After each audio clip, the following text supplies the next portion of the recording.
Acompaña en esta mesa el senador Armando Ríos Peter, senador independiente, quien también busca ser candidato independiente a la presidencia de la República en 2018. ¿Cómo estás, Armando? Pascal, ¿Cómo te va? contento de estar contigo arrancando el día. Felicidades a todo el auditorio que nos escucha. Gracias por estar con nosotros. Platicábamos antes de entrar al aire lo complejo que es alcanzar una candidatura independiente, comenzando porque necesitas algo así como un mínimo de 870,000 firmas, son 87 millones de personas en el padrón, el 1%, pero además la complejidad es que la ley impone que sea en 17 estados por lo menos, Así es, donde tienes que tener por lo menos el 1% del padrón de cada uno de esos estados. así es. Está hecha la ley, además en 120 días y sin apoyo de medios de comunicación.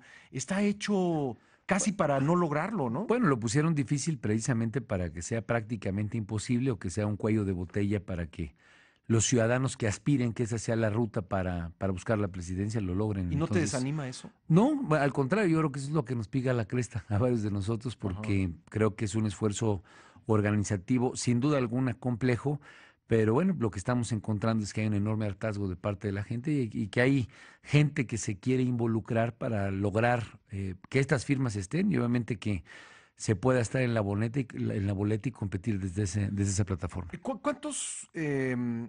¿Cuántas personas han manifestado públicamente su interés en ser candidatos independientes? Pues eran unos, no sé, 5 o 6, la Cinco o seis. candidata del ZLN, Sí. Pedro Ferriz de Con, Emilio Álvarez y El Casa, Bronco, Fernández quizá. Noroña, el Sí, Bronco, sí, pues más o menos esos son los que hay hasta el momento y sí. bueno, pues nada es limitativo, posiblemente pueda haber más, siempre con la obligación de conseguir esas firmas, ¿Y ¿no? tú ya has platicado con ellos? Sí, yo he tenido la oportunidad de sentarme con Pedro Ferriz, con Emilio Álvarez y Casa, la semana pasada con Fernández Noroña, con el Bronco, pues me parece que hay que ir tendiendo puentes. Sin duda alguna, la posibilidad de que hubiera un solo candidato o candidata le da mucho más contundencia al planteamiento independiente y bueno, pues habrá que seguir avanzando. Ahora, sí hay diferencias entre ustedes, porque no es lo mismo la Marichuy Patricio Martínez, la candidata del EZLN, que tú, que el Bronco, que Fernández Noroña, que Pedro Ferriz. O sea, es decir, son perfiles distintos que no necesariamente podrían englobarse lo que ellos buscan en una sola candidatura, ¿no? Bueno, yo creo que lo que hay son matices o digamos planteamientos específicos o es obvio que el de Marichuy tiene mucho que ver con la temática indígena, pero lo que yo he escuchado es de manera transversal toca el mismo tipo de temas que estamos tocando todos, Estado de Derecho, la falta de justicia, la impunidad, la corrupción. A final de cuentas, creo que las personas que están anotadas por la ruta independiente, pues son una voz que está manifestando ese hartazgo, esa molestia que hoy no está siendo comprendido o atendido por Ujú. parte de los partidos políticos. Estaba solamente revisando ahorita los temas que tienen que ver con el fiscal anticorrupción, con que no se está avanzando en el tema. En fin, digamos, hay un enorme hartazgo por parte de la sociedad y me parece que esa es pues una cuestión común que tienen quienes han levantado la voz para competir por la ruta independiente. Yo espero que eso se vuelva pues un espacio, digamos, de interacción, de interlocución que permitiera tener acuerdos. Creo que esa debe ser la apuesta. ¿Tú estarías dispuesto, por ejemplo, a declinar por alguno de ellos? Sí, sin duda alguna, yo Mm. sí lo he manifestado, obviamente en el interés de que si yo tengo las condiciones, las firmas, etcétera, también ellos me apoyaran. A final de cuentas, me parece que Ujú. uno tiene que estar totalmente dispuesto a entender que el movimiento independiente y esta nueva ruta, pues es, creo yo, Pascal, la única alternativa real que hay para cambiar el sistema de partidos que hoy en el PRI, en el PAN, en el PRD, en Morena, pues son más bien como una tinacocracia, así les llamo yo, ¿no? Son repartidores de tinacos Sí. que lo que hacen es movilizar clientelas y que a final de cuentas en ese proceso de enormes cantidades de recursos de movilización, pues lo que terminan es empeñando al buen gobierno. Ahí es a donde aparecen los contratos de obra pública, los contratos de servicios o las relaciones con el crimen organizado, porque esos se siembran durante el proceso electoral, ahí donde esos actores pues usan muchos recursos, especialmente privados, Ujú. para poder generar ese regalo de tinacos que vimos en el Estado de México y en muchas partes del país. Oye, pero entonces tú vas por las firmas, más allá de que finalmente pudiese haber un solo candidato, tú vas Sin, por tu millón de sin, firmas. sin duda hay que salir a buscarla. Yo estoy en este momento mapeando el país, identificando no solamente el diagnóstico y escuchando qué es lo que le preocupa, qué es lo que le duele a la gente, sino cómo nos articulamos para poder conseguir ese millón de firmas. Es complejo porque lo hablábamos aquí por ejemplo, en la Ciudad de México necesitas como 90,000 firmas, ¿no? Más o menos que es el 1% del Números total del redondos. padrón. Ajá. En el Estado de México necesitas como 150,000, ¿no? Así es. 150,000. Y la cosa es que si te quedas corto en cualquiera de estos lugares, no te cuenta como uno de los 17 estados. No, tienes que tener en efecto, pues 17 estados completitos por encima del 1% del padrón. Sí, Y bueno, pues si tienes un piquito, ¿no? Que te falte de la Ciudad de México, no te cuenta con el 1%, aunque te sí, es el válido global. para la sumatoria, porque necesitas Sí. tener, pues más o menos el millón de firmas. ¿Ya tienes más o menos claro cuáles son los estados de la República más entusiasmados por la posibilidad de una candidatura independiente? Sí, sin duda, hay, digamos, en eso hay enormes distancias. Por ejemplo, mi estado, el estado de Guerrero, Ujú. no es un estado junto con Chiapas o con Oaxaca tan proclive a un candidato independiente como lo puede ser Querétaro o lo puede ser Baja California o lo puede ser el mismo estado de Nuevo León. Tiene que ver mucho con cómo han sido los ciclos donde ya han gobernado varios partidos y han tenido, digamos, una dinámica ya de desentendimiento, de hartazgo, ¿no? Con respecto a lo que han significado los partidos y también con el nivel de ingresos. Exacto, y eso justo te iba a decir. Suena como un objetivo quizá más de las clases medias, si se puede decir así, que... No lo tengo tan claro, pero Ujú, podría ser las clases medias urbanas posiblemente. Son ujú, votos que regularmente se les llama switchers, son votos que han cambiado y que no se sienten contentos ya a estas alturas con lo que le están dando los partidos políticos. Morena no es una sí. opción para ellos, no lo es el PRI, obviamente tiene un gran rechazo, digamos, a lo que ha significado esta administración. El PAN les trae un mal recuerdo, ¿no? Un recuerdo de poca capacidad, Ujú. de muchas ausencias en su capacidad de gobierno. Entonces, bueno, pues es un perfil de mexicano y mexicana que se mide pues más o menos en 11 12 millones de personas. ¿Eh? A ver, sin duda la forma en que acabas de relatar el ánimo del electorado en ciertos estados, casi dibujaste al electorado de Nuevo León, que pues se hartó del PAN, del PRI y se fue por un independiente. Pero al mismo tiempo, pues creo que hemos registrado una insatisfacción con la forma en que ha gobernado el Bronco en Nuevo León. No voy a decir que toda la población del estado, pero sí hay un sector que está inconforme. ¿Eso no le pega a un candidato, a un potencial candidato independiente? Mira, podría ser, pero a ver, yo que he estado en Nuevo León recientemente, en realidad la gente sí siente que el actual gobernador pues todavía le falta empujar mucho más cosas, o sea, le falta cumplir planteamientos que dejó en campaña, pero eso no los lleva a pensar que los partidos políticos hubieran sido mejores, ¿eh? O Mm, sea, digamos, aun cuando hay exigencia de que haya más resultados, mucho más empuje de parte del actual gobierno, regularmente en cuantas entrevistas, consultas con toda la gente que tenía la oportunidad allá de platicar, es que se sienten mejor del avance que lograron al haber sacado a los partidos políticos tradicionales, que en el caso de Nuevo León, pues tenían ya una condición bastante escandalosa, un gobernador por parte del PRI identificado claramente con desfalcos terribles, una presencia del PAN en distintas alcaldías que tenía una condición similar. Entonces,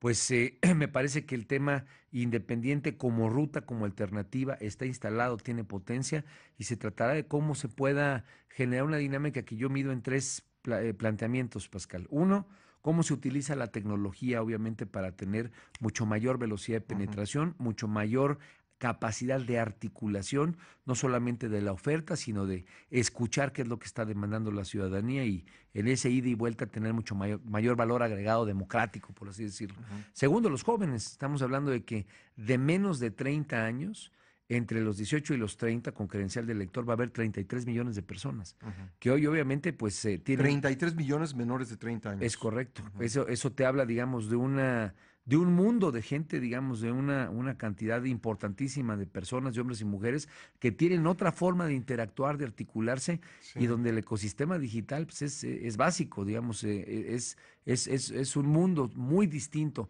la forma en la que se comunica y la forma en la que se genera valor agregado. Y no sé si estoy bien en esta percepción, pero me da la impresión de que hasta ahora ese sector joven de la población y del electorado como que no se ha entusiasmado todavía con ninguna de las ofertas que ya están ahí Presentadas. claramente presentadas, ¿no? Mira, la tercera es la inspiración, te decía Ujú. yo, tecnología, juventud, y una Inspiración. tercera es inspiración. Obviamente el gran reto en una campaña es inspirar a la gente, que la Ujú, gente sienta que sus necesidades están siendo atendidas y que los planteamientos pueden ayudar a resolvérselas. ujú. Entonces, ese sector especialmente es el que en la historia, no solamente de México, sino en el mundo, es el que más acceso a información ha tenido, digamos, en todos los años. Esta será la elección en la que ese segmento será el más informado. ¿De qué se tratará entonces la elección? De inspirarlos, de plantearles, de comunicarse directamente con ellos y de darles respuestas y hablarles pues al tiro, ¿no? Derecho, cercano, en lugar de andar utilizando lenguajes rebuscados. Oye, ¿puede un candidato independiente competir con la maquinaria de los partidos? Sin duda, es precisamente a través de la tecnología como tú puedes generar mecanismos y condiciones de articulación distintas. Los partidos son maquinarias de hace 2 siglos, Ujú. Pascal. Entonces, hoy que estamos hablando, 2 siglos prácticamente cuando se inventaron los partidos políticos, ¿no? En México y en el mundo. Entonces, el planteamiento debe de ser cómo logras a través de instrumentos que tienen mucho mayor rapidez, mucho mayor agilidad, penetrar, compartir, dialogar y obviamente mantener una relación que te permita no solamente estar en línea conectado, sino que Ujú. eso te permita tener una articulación por fuera. Es perfectamente posible y esa es yo creo que la gran oportunidad que tendrán los candidatos independientes. ¿La tuya sería una candidatura más inclinada ideológicamente hacia la izquierda? Mira, yo participé en el PRD durante 11 años, obviamente mis posiciones públicas tienen que ver mucho con la izquierda, pero yo lo pongo en estos términos para el auditorio que nos escucha. Hoy la derecha partidista, vamos a poner el PAN y el PRI, Ujú, o la izquierda partidista, el PRI y Morena, están cometiendo exactamente el mismo tipo de errores y están sembrando el mismo tipo de dinámicas que distorsionan la vida pública. ujú, Cuando insisto yo en la tinacocracia es grandes cantidades de dinero que hoy están sembrando la corrupción. ujú. Ahí es a donde se empeña la forma en la que se maladministran los recursos de la gente. Entonces, yo creo que el planteamiento es los que están con el sistema y los que no estamos a favor de ese sistema. Entonces, es un planteamiento que tiene que ver con un centro que muerde por todos lados, le muerde a la izquierda, le muerde a la derecha y le muerde al centro. Sí, se ha planteado que esta elección pudiese ser plebiscitaria en muchos sentidos. Podría ser una elección, digo, no son planteamientos míos, pero los he escuchado por ahí, una elección de PRI o anti-PRI, ¿no? Es que esa podría ser la pregunta que esté en la mesa para los electores. Liberalismo contra populismo, ¿no? ¿Tú crees que tú estás buscando también que sea una elección plebiscitaria, partidocracia contra, no sé? Mira, yo creo que va a ser plebiscitaria sin duda, ¿no? Desde Sí. el 94 creo que eso es lo que hemos venido viviendo. Al no haber segunda vuelta, pues los votantes se suman unos en un bonche digamos, en un equipo y otros Ujú. en otro equipo. Y yo creo que es una elección entre el pasado y el futuro. O Entre sea, pasado y futuro. sí, o sea, ¿quiénes Ujú. te van a estar dando respuestas? El PRI, el PAN, el PRD, Morena, te van a estar dando respuestas del pasado, de una Ujú. manera en la que la sociedad articula con instrumentos del pasado, con Ujú. diálogos del pasado, con respuestas del pasado. A mí me toca escuchar hoy muchos de los planteamientos que tienen que ver desde planteamientos de corte setentero, ¿no? Que yo le escuché a José López Portillo, digamos, son como planteamientos de la nostalgia, ¿no? De Ujú. cómo México tiene que resolver sus problemas, ven hacia el pasado y no ven hacia el futuro. Yo creo firmemente que nuestra apuesta tiene que ser por el futuro, una forma en que la sociedad se articule de manera horizontal, en la que la forma en la que el diálogo, especialmente a través de las redes, pues no solamente sea para estar cotorreando, sino sea para estar haciendo democracia, para Ujú. estar generando propuestas, para estarlas escuchando y para estar haciendo rendición de cuentas. A ver, tú militaste varios años en el PRD. Desde tu punto de vista, ya viéndolo desde fuera, ¿tú crees que se alcance la alianza PAN-PRD? Mira, yo en este momento, y así lo he venido señalando, lo que veo es como un juego de pirotecnia, donde lo que tenemos son declaraciones de arriba Ujú, hacia abajo, ¿no? ujú, De los líderes de los partidos. A veces yo pensaría más bien que son estrategias internas, tal vez Ricardo Anaya tratando de patear la lata para que Margarita no le esté exigiendo que en agosto haya candidato. En fin, son como cosas que más tienen que ver con los intereses de las cúpulas que con la verdadera posibilidad de articular una lógica de cambio. En tanto no tiene carnita el frente, hoy solamente lo veo como una sumatoria de maquinarias electorales. Hay que darle carnita y entonces tal vez se puede volver interesante. ¿Tú crees, tú ves a una persona que pudiese ser el candidato del frente sin causar divisiones internas en el PAN o en el PRD? Yo lo que creo es que digamos, un candidato independiente podría ayudar en una lógica de ese tipo si se construye un diálogo, si se construye una propuesta que venga de abajo hacia arriba y que te plantee alternativas de cómo resolver problemas. ¿Qué es lo que nos ha tocado ver? Por ejemplo, en el caso de Oaxaca con Gabino Cue, o en el caso de Puebla con Rafael Moreno Valle, o en Sinaloa, ¿no? Con Maloba. Pues la verdad es que lo que tuviste fue cambio de los colores que estaban en el gobierno y el mismo tipo de problemas, la misma distancia respecto al gobierno con la sociedad, el mismo tipo de problemas de, digamos, de robo, de desfalcos, de falta de transparencia y de corrupción, de impunidad. Entonces, a mí lo que me parece es que si nosotros nos ponemos a ver las coaliciones electorales solamente como sumas de maquinarias electorales, pues a la gente le va a aburrir, eso no le va a llamar la atención. Y creo que hoy, hasta el momento, ahí es a donde están. Si se genera un planteamiento mucho más agresivo de qué es lo que se tiene que cambiar, creo que, creo que podríamos estar atentos, pero yo no lo veo, o no creo que esté instalado en ese momento ahí. ¿Tú qué propondrías para resolver, por ejemplo, el tema de la inseguridad? Me parece que hay que tomar ejemplos que han sido exitosos. Yo califico el ejemplo de Nuevo León como un ejemplo exitoso, la capacidad de generar una fuerza civil con una inversión importante, no hay que perderla de vista, pues logró detener de manera trascendente los crímenes dolosos. Yo soy de Guerrero y lo que he planteado es que una inversión de esa naturaleza que puede oscilar entre los 4,000 millones de pesos te permitiría primero que nada tener una capacidad de presencia física, de presencia de fuerza de Estado que hoy no tienes frente a los cárteles criminales. ¿Qué necesitas en segundo término? Fiscalías. Lo que no tenemos es política criminal y hay que invertir en que las fiscalías tengan peritos, ministerios públicos especializados, capacidad de generar investigación que te permita resolver los crímenes y obviamente tener inteligencia preventiva. Y tercero, necesitas tener negociaciones en temas como el de las drogas, ¿no? En el cual lo que tienes que tener es una revisión, por lo menos con los Estados Unidos, de temas como la amapola, ¿no? Digamos, necesitas una política diferente en términos de aquello que le está suministrando grandes cantidades de recursos al crimen organizado, que hoy no está sobre la mesa, y entonces presencia, fuerza, inteligencia y obviamente también una nueva política en materia de drogas. A ver, se está avanzando en la despenalización de la marihuana en Estados Unidos vía elecciones, vía En plebiscitos en California, Massachusetts, ¿no? California, Recientemente. incluso ya en las puertas, en Calexico van a sembrar marihuana, en San Diego la van a vender. Eh, ¿Tú crees que hay algún indicio de que eso en los estados donde lo han aprobado ha reducido la violencia? Bueno, no tengo yo números no existen los números, digamos, de actos de violencia que estén contundentemente relacionados con ese tipo de consumo, como los hay en México en términos de tráfico y de producción. Entonces, Ujú. o por lo menos no los conozco, no los tengo yo presentes.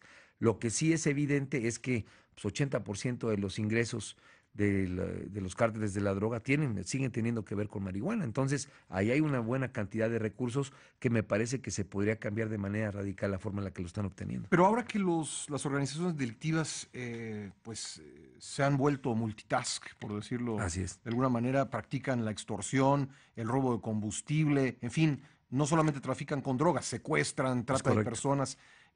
Solamente, ¿no crees que se pone demasiada esperanza en la despenalización? Yo no No, tengo nada en contra de la despenalización, no, yo, pero de yo, repente me parece que le ponen demasiada fe en eso, ¿no? yo pienso, digamos, que sí es una de los ejes vertebrales que están suministrándole amplios recursos en cuanto a tránsito y cuanto a lo que significa que el crimen organizado quiera ser dueño de un espacio territorial, pero por eso yo empecé en el tema de las policías y las fiscalías. Ujú, Lo que tenemos destrozado y colapsado es al Estado de Derecho, o sea, ujú. no tenemos un Estado que verdaderamente pueda garantizarle condiciones mínimas en términos de vida, de libertad, de Ujú. patrimonio a los mexicanos y a las mexicanas. Ahí donde hay amapola en Guerrero, pues tal vez hay huachicol en el caso de Puebla o hay Sí. el caso. Entonces, lo que tenemos es una actividad criminal que ha corroído al Estado y por lo tanto tenemos que fortalecer al Estado para que recupere el espacio que ha perdido. ¿Qué harías con la corrupción? Pues me parece que la corrupción tiene que tener instrumentos claros en cuanto a los castigos. Digamos, yo participé mucho ahora en el diseño del Sistema Nacional Anticorrupción y muchos de los expertos, especialmente los internacionales que venían, pues sí venían el sistema como un instrumento de pesos contra pesos, Ujú, pero decía, pues ¿para qué se pierden? El tema es cómo castigas a través de la Procuración de Justicia un acto de corrupción que esté ujú. tipificado. Entonces, es ahí donde yo tengo una crítica de que el Senado no ha avanzado. Pues el fiscal anticorrupción es la columna vertebral digamos, del nuevo sistema y ahí no ha habido voluntad política para avanzar. ¿Cómo combate la corrupción? Con instituciones que investiguen, que analicen con claridad y que te determinen donde hay responsables, castigarlos. No, digamos, no hay hilo negro. Ahora que murió José Luis Cuevas, pues varios recordamos su manifiesto de 1951, La Cortina del Nopal, y él ahí decía, la mordida es una institución que corre por la sangre de todo el país. ¿Tú crees que así sea? Mira, yo creo que hay, digamos, durante décadas hemos tenido instalado el tema de la corrupción como un problema cotidiano en el cual conviven ciudadanos, las autoridades lo alimentan, los empresarios participan, en fin. Pero yo me rehúso a pensar que es un tema cultural, es un tema que es inamovible de la forma en la que nos comportamos. Tiene que ver con cómo las instituciones actúan en contra de ese fenómeno. Y al final del día, las instituciones tienen ya claramente identificado que es un delito, pues ahí donde hay un delito hay que castigarlo. El problema ha sido la enorme impunidad y el ciclo político, que por eso vuelvo a insistir en la tinacocracia. La corrupción yo la identifico sembrada y, digamos, originada en el propio proceso político ahorita, Pascal. ¿Cómo se llega al poder? Son 6 letras CES que son las que componen la corrupción en nuestro país. Empieza con campañas políticas, con letra C, sigue con compra de votos, después con clientelas que son que reciben recursos de compadres, ¿no? Que prestan billete para cuando es la elección, y esos compadres lo que quieren es tener un contrato de obra pública, de venta de servicios, en fin, o la relación con el crimen organizado. Esa es una cadena que me parece que tenemos que instalar de manera pedagógica día con día para entender que si no la rompemos, que si no rompemos la forma en la que las autoridades están llegando al poder, desde el presidente municipal más pequeñito, pues hasta la propia Casa Blanca que hoy tiene el presidente de la República. Entonces, si no cortamos esa lógica sistémica, la corrupción va a seguir. ¿Cómo la tenemos que cortar? Pues también yendo en contra de lo que institucionalmente está instalado en ese sentido. Entonces, si vas por las firmas, por el millón en números redondos de firmas, ¿a partir de cuándo tiene que empezar ese esfuerzo? Estamos a la espera de que el Instituto Nacional Electoral nos convoque, digamos, ya nos diga cuáles van a ser las reglas. Seguramente esto tendrá que ocurrir entre octubre y el mes de enero, ya para salir pues a estar en capacidad de pedir las firmas. Y bueno, pues será un maratón, pero yo creo que ese maratón bien vale la pena para articular, organizar a la gente y estar en una plataforma de despegue rumbo al 2018. A ver, para conseguir 1 millón de firmas, digamos que tienes 100,000 personas, necesitas que cada una consiga 10. Consiga 10 o tienes 10,000 que cada una consiga 100 o tienes Sí. 1,000 que cada una consiga 1,000, ¿no? Sí. Dependiendo de los ceros que quieras de manejar de un lado o de otro. Y bueno, ¿qué tan complejo va a ser ese primer esfuerzo de reclutar o contratar, o no sé cómo se le llame, o entusiasmar a 10,000, 10,000, 100,000 personas para... Hay que inspirar a 1,000,000 de personas a que salgan a firmar. El ejercicio organizativo, pues me parece que es posible hoy, que tenemos, gracias a las redes, gracias a la tecnología, capacidad de identificar qué gente le interesa un candidato independiente, qué es lo que no le gusta respecto a lo que está funcionando hoy en su comunidad, en su barrio, en su ciudad. Me parece que esa información está. ¿Dónde tendremos que tener la inteligencia y la organización? Pues en ubicarla, en comunicarnos con ellos, en interactuar. Y como te digo, inspirar es plantear alternativas que verdaderamente nos permitan tener una forma distinta de pensar el país. Armando Ríos Peter, muchas gracias por haber Pascal, venido. es un honor siempre estar contigo. Un saludo a todos. Conocido como el jaguar de la costa. Muchas gracias. Gracias, Armando.